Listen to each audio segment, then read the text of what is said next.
যে ডাকসু নির্বাচন একটা সুষ্ঠু নির্বাচন হবে এবং এটা একটা সুষ্ঠু নির্বাচনের মাধ্যমে সংসদ গঠিত হবে এবং এটা একটা ওই মানে যুগান্তকারী একটা রেকর্ড হবে যে সুষ্ঠু নির্বাচনের মাধ্যমে ছাত্রদের প্রতিনিধি তৈরি হওয়ার জায়গাটায়।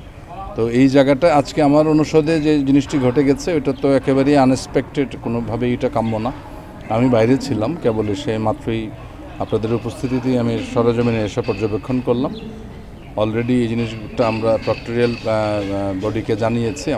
আমার সাথে কিন্তু চারুকলা অনুষদের দুজন প্রক্টরও ছিলেন, ওনাদের সাথে দেখতে এসেছি এবং যারা কারা কী করেছে এটা তদন্ত কমিটি প্রয়োজনে গঠন করা হবে, বিশেষভাবে এই জিনিসটা দেখা হবে। আমি প্রক্টরের সাথে কথা বলি নাই, কেবলই আসলাম। আমি এখন প্রক্টর স্যারের সাথে কথা বলবো যে এটা নিয়ে আসলে কী ব্যবস্থা গ্রহণ করা যায়। আমি আমার জায়গা থেকে নিশ্চয়ই বলবো, আমি তো প্রশাসনের অংশ, প্রশাসনকে আমি জোরালো ভাবি আমি জানাবো যে এটার যারা করেছে তাদের ব্যাপারে আসলে ব্যবস্থা গ্রহণ করবার জন্য।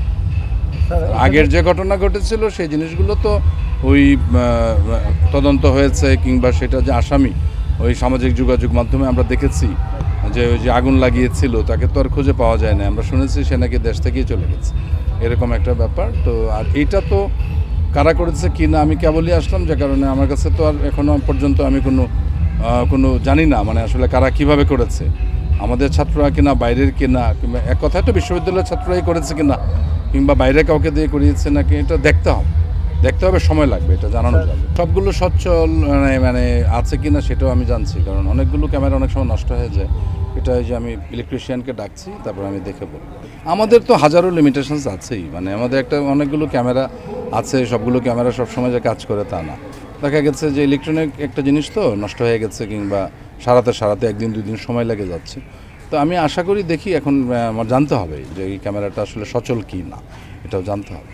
মানে আমার দিক থেকে আন্তরিকতা থাকবে যে এই জাতীয় ঘটনাগুলোর জন্য কোনো রকম পুনরাবৃত্তি না হয়, এই জন্য এটা যারা করেছে তাদের মানে তারা কেন করলো সেটা একটা বিচারের আওতায় নিয়ে আসে, এটা হলো যে আমার